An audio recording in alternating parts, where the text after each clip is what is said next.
मराठा आरक्षणाच्या संदर्भात महाराष्ट्र शासनाकडनं हैदराबाद गॅजेटचा GR जो आहे, शासन निर्णय जो आहे तो काढण्यात आलाय। परंतु या शासन निर्णयालाच आता कोर्टामध्ये आव्हान देणारी याचिका जी आहे ती आलेली असल्याचं आपल्याला पाहायला मिळतंय। या सगळ्या संदर्भात बोलण्याकरता आपल्यासोबत मराठा आरक्षणामधील कार्यकर्ते आणि स्वयंसेवक योगेश केदार आपल्या बरोबर आहेत। योगेश जी, जवळपास 2 ते 3 याचिका मुंबई हायकोर्टात दाखल झालेल्या आहेत या सगळ्या शासनाच्या निर्णयाच्या संदर्भात। मराठा समाजाची भूमिका काय? कारण की ज्या पद्धतीने मनोज जरंगे पाटील म्हणतात की जर आमच्या या शासन निर्णयाला आव्हान करण्यात आलं तर आम्ही ओबीसीच्या मंडलच्या सगळ्या निर्णयाला देखील आव्हान देऊ म्हणतात। हे बघा, हा GR जो काढलाय शासनाने काढलेला आहे आणि ह्यात वेगळं काही नवीन केलेलं नाही। म्हणजे जे पूर्वीचे त्यांचे कायदे आहेत त्या कायद्याला अनुषंगून फक्त एक प्रक्रियात्मक सुधार या GR मध्ये केलेला आहे। त्यामुळे याला जरी चॅलेंज केलं तरी शासन त्याला टिकवणार। प्रश्न मूळ राहतो की आमच्या मराठवाड्यातले 8,500 गावांपैकी 7,000 गावांमध्ये नोंदीच नाहीत। मग अशा नोंदी नसलेल्या लोकांना हा GR तसाही फायद्याचा नाही। आणि जरी शासनाने काढला, हा GR काढलेला असला तरी तो ज्या कुणबी नोंदी आहेत, मराठा कुणबी किंवा कुणबी मराठा आणि कुणबी अशा नोंदी असणाऱ्यांनाच हा GR लागू होणार आहे।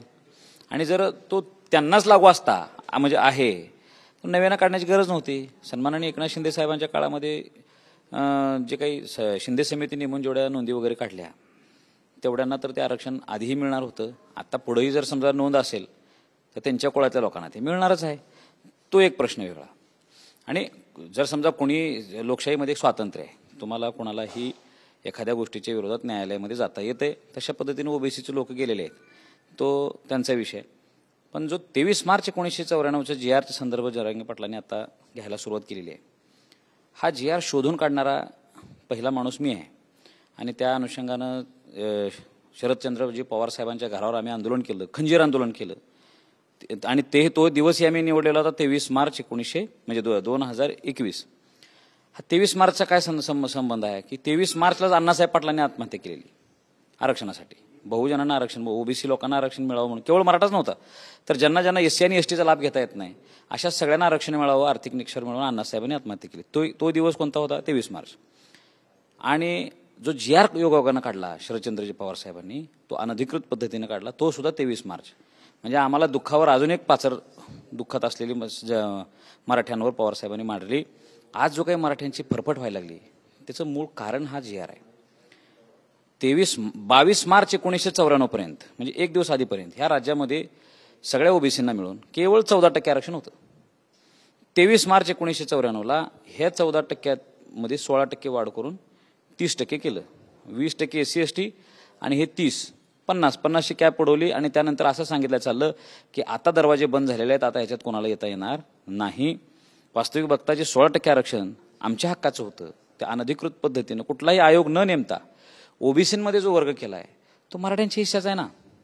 आणि त्याला आम्ही काल पंकजाताई सुद्धा बोलल्या ओबीसीच्या बैठकीमध्ये, पहिल्या बैठकीत ओबीसी आरक्षण उपसमितीमध्ये, की ज्या कुणबी नोंदी आता राज्यानं काढलेल्या आहेत त्यातल्या श्वेतपत्रिका काढा, म्हणजे खोटे असतील त्याच्या। आम्ही म्हणलं की जे खोटे नोंदी असतील त्याला तुम्ही काढा, काय अडचण नाही।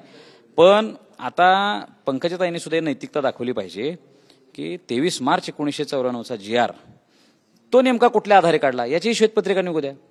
काल मी विखे पाटलांना सुद्धा सांगितलं, जर पहिल्या बैठकीत ओबीसीचे उपसमितीचे लोक हा निर्णय असा करत असतील मराठ्यांना डिवसण्याचा, तर तुम्ही कशाला बसलाय? तुम्ही तुमच्याही समितीमध्ये निर्णय करा किंवा ठराव घ्या। 23 मार्च 1994चा GR हा कोणत्या आधारावर काढला गेलाय ह्याची तुम्ही महाराष्ट्राला माहिती घ्या आणि श्वेतपत्रिका काढून महाराष्ट्राला कळू द्या। तुमच्या ठराव करून द्या ना तुम्ही। आता बघूया विखे पाटील साहेब काय करतात।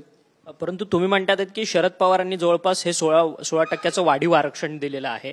23 मार्च 1994चा हा सगळा शासन निर्णय आहे। म्हणजे हा सगळा वाद जो आहे तो शरद पवारांनी निर्माण केलाय का? ज्या पद्धतीने सातत्यानं लक्ष्मण हाके देखील सातत्यानं शरद पवार, अजित पवार यांच्यावरती टीका करताना पाहायला मिळतात, तेच कारण आहे का हे बहुधा? हे बघा, छगनराव भुजबळ साहेब नेहमी शरद पवार साहेबांचे उपकार मानतात आणि पवार साहेबांचे ओबीसींवर खरंच उपकार आहेत। आणि ह्या हाकेंच्या तर जातीवर, म्हणजे जे धनगर समाज आहेत त्यांच्यावर तर पवार साहेबांचे अनंत उपकार आहेत। कारण एका निवेदनावरती, प्रकाश अण्णा शेंडगेंच्या वडिलांच्या एका निवेदनावरती, बापूंच्या निवेदनावरती पवार साहेबांनी त्यांना 3.5% आरक्षण दिलंय, लक्षात ठेवा। काहीही प्रक्रिया राबवलेली नाही. जसं आता मी नेहमी तेच म्हणायला लागलो की हे कसं इलिगल आहे. 90ला मंडल स्वीकारला, 92ला इंदिरा साहनी जजमेंट केस झाली 2 वर्षानंतर. आणि इंदिरा साहनीने एक व्यवस्था या राज्यामध्ये दिली आहे, देशामध्ये दिली होती. यापुढं आरक्षणामध्ये कोणाला घालायचं आहे, काढायचं आहे, हे जर करायचं असेल तर तुम्ही काय केलं पाहिजे, आयोग नेमाला पाहिजे. मागासवर्ग आयोग नेमा. आयोगाच्या माध्यमातून सर्वेक्षण करा, इम्पेरिकल डेटा गोळा करा आणि ते आरक्षण लागू करा. ही व्यवस्था कुठे दिलेली आहे? 1992ला. आणि हा जो GR काढलाय हा 94ला आहे. आणि या 94च्या GRचा रेफरन्स परत मंडलचा घेतलेला आहे. लक्षात घ्या, मंडलच्या अंमलबजावणीसाठी घेतलेला आहे. मंडलच्या अंमलबजावणीवर जे रेस्ट्रिक्शन्स सुप्रीम कोर्टानं लावलेले होते त्याला बाजूला सारून तुम्ही 94चा GR परत एकदा अप्लाय केलाय. हाच मुळात इलिगल आहे. हे 16% वाढवताना पवार साहेबांनी त्या काळामध्ये कोणतं आयोग नेमला होता हेच आम्हाला माहिती पाहिजे ना. तरी श्वेतपत्रिका काढा असं म्हणतो. आणि हाकेंनी आता जो काही विषय छेडलाय ना हा लांबपर्यंत जाणार आहे. पवार साहेबांना ते टीका का करतात? त्यांचं राजकारण आहे म्हणून. जरांगे पाटलांवरती टीका काय करतात? त्यांचं स्वतःचं राजकारण साधण्यासाठी आहे. मराठा विरुद्ध ओबीसी असा वाद पेटत राहिला पाहिजे ही भुजबळ साहेबांची सुद्धा नीती आहे. वास्तविक भुजबळ साहेबांना आताही माहिती आहे की ह्या GRच्या माध्यमातून आम्हाला नवीन काही मिळालेलं नाही. देवेंद्रजी फडणवीस साहेब ओरडून सांगालेत की ज्यांच्या नोंदी आहेत त्यालाच मिळणार आहे. तरी सुद्धा हे चाललंय. आज लातूरात गेले, तिथं एक जण, शेवटी कुठल्याही समाजातल्या एखाद्या बांधवांना आत्महत्या करणं हे शुभ घोषणावं नाही, कुणीही करू नये. पण आरक्षणासाठी ह्या राष्ट्रात सगळ्यात जास्त जर आत्महत्या कुठल्या समाजाने केला असेल? मराठ्यांच्या. हे भुजबळ साहेब मराठ्यांच्या सांत्वना करायला कधी गेलेले नाहीत. भुजबळ साहेबांनी आज भांडवल करायचं म्हणून तिथं गेलेले आहेत. ठीक आहे, जाऊ द्या. आम्ही म्हणतोय की मराठ्यांनी आत्महत्या करू नये, ओबीसीने आत्महत्या करू. पण आज ज्या पद्धतीनं ओबीसी आणि मराठी एकमेकांच्या पुढे उभा करायचं काम हे सुरू आहे, ह्याच्यामध्ये भुजबळ साहेबांचं स्वतःचं राजकारण आहे आणि हाकेंना स्वतःची इमेज बनवून पुढे यायचं आहे. ह्यांच्याकडे मुद्देच नाहीत मुळामध्ये. परंतु ज्या पद्धतीने तुम्ही म्हणतात की गेल्या वर्षी देखील मनोज जरांगे पाटील वाशीपर्यंत आलेले आहेत, त्यांना देखील तिथं मुख्यमंत्री एकनाथ शिंदे यांनी संपूर्ण एक कागदपत्र दिलेलं होतं, निर्णय दिलेला होता. तो निर्णय आणि आत्ताचा शासन निर्णय हा काही वेगळा नाही. मग शासन मराठ्यांच्या डोळ्यात धूळ फेकतंय का? नाही, 100%. बघा, वाशीमधला तर बेसिक फार मोठा विषय होता. वाशीमध्ये सगळे सोयरेचा जो काही कायदा आम्ही म्हणत होतो तो काही कायदा वगैरे नव्हता, अध्यादेश वगैरे नव्हता. तो सिंपल एक ड्राफ्ट नोटिफिकेशन होतं, अधिसूचना होती. अधिसूचना ही कुठल्याही कायद्याची एक पहिली पायरी असते. त्याच्यावर आपण हरकती नोंदवा, हे नोंदवा, तो प्रकार पुढे होतो. त्यानंतर मग अध्यादेश निघतो, परत शासनाच्या मग GR वगैरे काढणं हा पार्ट, तो एक पार्ट आहे. आम्हाला त्यावेळेस कुठल्या वकिलांनी जरांगे पाटलांना सल्ला दिला होता माहीत नाही की अधिसूचनेलाच अध्यादेश म्हटले आणि जरांगे पाटलांनी आपलं वाशी सोडली. आम्ही त्याही वेळेस टीका नाही, विनंती करत होतो जरांगे पाटलांना. आम्ही आझाद मैदानला होतो, आझाद मैदानपर्यंत अशी विनंती होती. याही वेळेस आम्ही परवानग्यांचे सगळे लफडे झालेले होते, ते घेऊन जरांगे पाटील आझाद मैदानला आले. समजा हा GR घेऊन गेले. तो GR वाचायला माझ्या हातात दिला होता जरांगे पाटलांनी. काय आहेत सांगा, मग आपल्याला फायदा आहे का सरकार फसवायला लागले? ते मी ऑन दी स्पॉट सांगितलं होतं की पाटील, आपल्या मराठवाड्यातल्या 8,500 गावापैकी 7,000 गावातल्या मराठ्यांना याचा फायदा होणार नाही. आपण आता थांबू. सरकार आपल्याला शब्दाच्या खेळामध्ये फसवायला लागलेला आहे सांगितलं. पण त्यावेळेस त्यांनी काय ऐकलं नाही. जरांगे पाटील कुठेतरी मॅनेज झाले. जरांगे पाटील तुमचं ऐकत नव्हते. तुम्हाला जरांगे पाटलांनीच तुम्हाला GR वाचण्यासाठी दिलेला होता आणि त्याच्यानंतर तुम्ही जरांगे पाटलांना माहिती सुद्धा दिली की या GRचा काही उपयोग होणार नाही. मग जरांगे पाटील उठले कशाला उपोषणावरतून आणि ते कुठेतरी सत्ताधाऱ्यांना फॉर म्हणून त्यांनी ही भूमिका घेतली? हे बघा, मॅनेज झाले असा जर काय तुम्ही शब्द वापरला त्याच्यावर माझा विश्वास नाही. सन्माननीय मनोजदादा जरांगे पाटील हे मराठा समाजातले अत्यंत प्रामाणिक आणि आजपर्यंतचे सर्वोत्तम आंदोलक आहेत. आंदोलनं कशी करायची, समाजाला सोबत बांधून कसा ठेवायचा, काय कसं करायचं हे त्यांना परफेक्ट माहिती आहे. उठत असताना त्यांचं नेमकं काय गणित होतं पडद्याच्या मागचं मला माहित नाही आझाद मैदानावर. पण मला ज्यावेळेस त्यांनी विचारलं, माझी त्यांना विनंती होती की सरकार गुडघ्यावर यायला लागले. न्यायालयाने निर्णय दिलाय तो आपल्या विरोधात नाही झाला, काढा म्हटलेला, तो आपल्याला फेवरमध्ये आहे. आता सरकारला हरकती कराव्या लागणार आहेत. एकतर आपल्यावर बळाचा वापर करावा लागेल, नाहीतर आपल्याला जे पाहिजे ते कायदा करावा लागेल. सरकार आमच्यावर बळाचा वापर करू शकत नव्हतं, 100% करू शकत नव्हतं. ते पोझिशनमध्ये सरकार नव्हतं. 22 लाख लोक इथं होते. महाराष्ट्र अख्खा पॅक करू शकला असतो. 1-2 दिवसामध्ये आमच्याकडचे लक्ष्म्या म्हणतात, घरातल्या लक्ष्मी बसवायचा कार्यक्रम असतो म्हणजे गौरी, तो संपल्यावर आमच्या महिला सुद्धा येण्याची शक्यता होती. हे सरकार पूर्ण हादरलं होतं.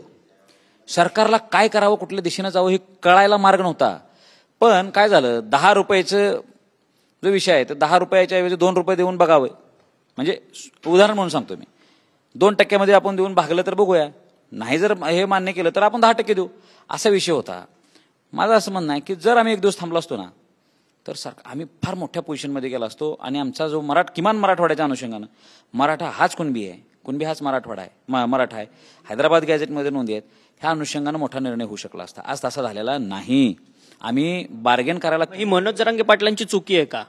ही जी तुम्ही वास्तव तुम्ही मांडताय, म्हणजे तुम्ही जे काही तुम्ही बोलता आहात, ही मनोज जरांगे पाटलांची चुकी आहे का की ते लवकर आंदोलनातून उठले? नाही, आता ते मी म्हणावं, माझ्या तोंडून तो शब्द काढावं असा काय विषय नाही. आज महाराष्ट्रातल्या मराठ्यांना सगळ्याला माहित आहे की नेमकं आता काय झालं, कारण त्याचे परिणाम दिसायला लागलेत ना. आता बरं, आमच्या हातात काही न देता आज ओबीसी आमच्या विरोधात उभा राहिलाय. आम्हाला तो लढा नव्यानं सुरू करावा लागलाय. आज मनोज दादांना सरकारच्या विरोधात बोलायची पाळी आली ना. आम्ही गुलाल उधळत गेलो गावाकडं. म्हणजे मी स्वतः काय लावलेलं नव्हतं, मी त्या दिवशी पण सांगतो की फसवणूक आहे. पण समजा मनोज दादांना तिथं गुलाल लावला, आज तो गुलाल महाराष्ट्रातल्या काही गावांमध्ये जो लावलेला तो धुवून काढायची पाळी यायला लागलं ना. आणि लोकांना जाणीव व्हायला लागली की आम्हाला अडचणी आहेत. परंतु आता यापुढे पण मात्र तुमची मराठा समाजाची काय भूमिका असणार आहे? वैयक्तिक योगेश केदार म्हणून पुढे काय भूमिका तुम्ही मांडणार आहात? या सगळ्या शासन निर्णयाच्या संदर्भात कॅवेट देखील दाखल झालेले आहेत, परंतु तुम्ही आता जनजागृती करतायत मराठ्यांमध्ये की आपल्याला काही वेगळं भेटलेलंच नाही, मग शासनाने फसवलेलं आहे, मग आता शासनाच्या विरोधात पुन्हा मराठी एकवटतील का? नाही, 100% शासनाच्या विरोधात मराठा समाज एकवटणार. आमचं असं म्हणणं आहे की मी व्यक्तिगत म्हणून व्यक्ती नाही करणार. आमचा समाज आम्ही एकोपा ठेवायला लागलोय. समाजासाठी सगळ्यात मोठी गोष्ट जर कुठली असेल तर आमच्या समाजाची एकी आहे. कारण शत्रू सगळीकडनं वार करायला लागलेत. कसं आहे पेचात पकडायचं हे बघायला लागलेले आहेत. जे कमजोरी आहेत आमच्या, म्हणजे नेतृत्वाच्या कमजोरी असतील त्याच्यावर हल्ला करून समाजाला बदनाम कसं करता येईल हे बघायला लागलेले आहेत. आज मनोज दादांनी मान्य केलं की, म्हणजे भुजबळ साहेब म्हणाले की अशिक्षित लोकांच्या मी तोंडी लागणार नाही. त्यावेळेला त्याच्यावर मनोज दादांनी उत्तर दिलंय त्यांना की मी एवढा अशिक्षित आहे तरी मी एवढं तुम्हाला नडलो.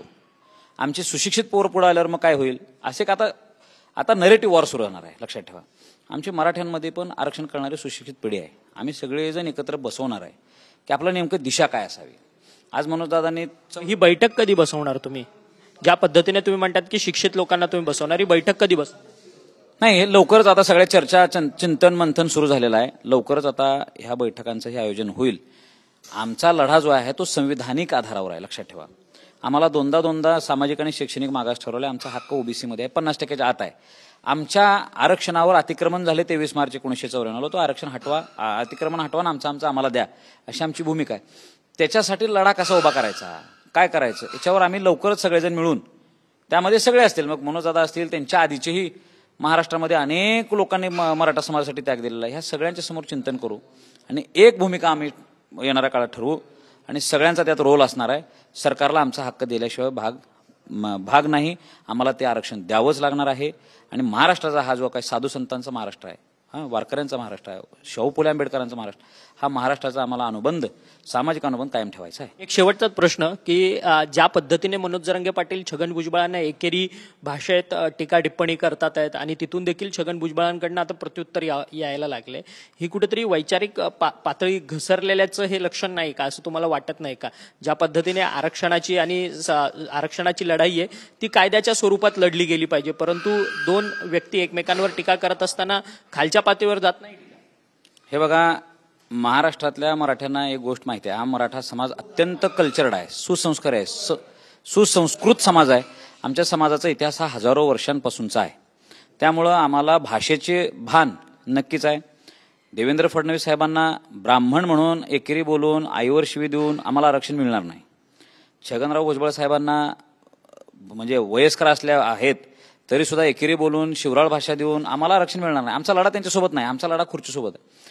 आम्हाला ते लोक खोटे कसे बोलतायत हे सिद्ध करावं लागणार ना. छगनराव भुजबळ जे प्रेस घेऊन सांगतायत की मराठा आणि कुणबी एक नाहीत, सुप्रीम कोर्टाचा न्याय निवाड्याचा ते देत आहेत, आता आमची जबाबदारी आहे ना की छगनराव भुजबळ हा सिलेक्टिव्ह अप्रोच करून पुढे आलेत, ते खोटं बोलायला लागलेत, तेही उघडं पाडायचं काम आहे. भुजबळ साहेबांना भुजबळ साहेब म्हणून खोटं पाडणं ह्याच्यात जास्त आमचा विजय असणार आहे, ना की शिव्या देऊन. देवेंद्र फडणवीसांना, देवेंद्र फडणवीस साहेब तुम्ही खोटं बोलताय, तुम्ही आमची फसवणूक कशी केलेली आहे 2017लाही आणि 2024च्या कायदा एसीबीसी करतानाही, आमचा हक्क कसा हिरावला गेला हे सांगणं आमच्यासाठी जास्त यशाचं असणार आहे, ना की आम्हाला शिवराळ भाषा करून. आणि महाराष्ट्राचा तो संस्कार नाही. खरं तर धन्यवाद योगेशजी, तुम्ही आमच्याशी बातचीत केली. योगेश केदार होते, मराठा समन्वयक, ज्यांनी आता आझाद मैदानामध्ये संपूर्ण मनोज जरांगे पाटलांचं आमरण उपोषण झालं त्या सगळ्या आंदोलनामध्ये ॲडव्होकेट योगेश केदार यांनी संपूर्ण महत्त्वाची भूमिका बजावली. ज्यावेळेस आमरण उपोषण सुटत असताना सरकारने जो शासन निर्णय घेऊन आलेला होता तो शासन निर्णय वाचण्याची जबाबदारी जी आहे ती मनोज जरांगे पाटलांनी योगेश केदार यांच्यावरती दिलेली होती. परंतु योगेश केदार यांनी त्या सगळ्या शासन निर्णयातल्या त्रुटी ज्या आहेत त्या मनोज जरांगे पाटलांना सांगितलेल्या होत्या. तरी देखील मनोज जरांगे पाटील यांनी आपलं आमरण उपोषण का सोडलं हे सगळं कारण आहे, हे सगळं गुलदस्त्यात आहे असं ॲडव्होकेट योगेश केदार यांनी आपल्याशी बोलताना व्यक्त केलंय. त्याचसोबतच शासनाने आपली फसवणूक केलेली आहे मराठ्यांची. गेल्या वर्षी जी काय अधिसूचना मुख्यमंत्री म्हणून एकनाथ शिंदे यांनी दिलेली होती तेच सगळे सूचना निर्णय ज्या काही आहेत ते या सगळ्या शासन निर्णयामध्ये आत्ताच्या. त्यामुळे आपल्याला मराठ्यांना वेगळं हातात काही भेटलेलं नाही. त्यामुळे लवकरच मराठा समाजातील जे अभ्यासक आहेत किंवा अभ्यास करणारे विद्यार्थी आहेत त्या सगळ्यांची एक मोठी बैठक जी आहे ती बोलावून पुढे आपल्याला काय पाऊल टाकायचं या सगळ्या संदर्भातला निर्णय जो आहे तो लवकरात लवकर घेऊ असं ॲडव्होकेट योगेश केदार यांनी आपल्याशी बोलताना व्यक्त केलंय. ओरिजिनली चरण मार्गमसह अक्षय मंकणी, TV9 मराठी, मुंबई.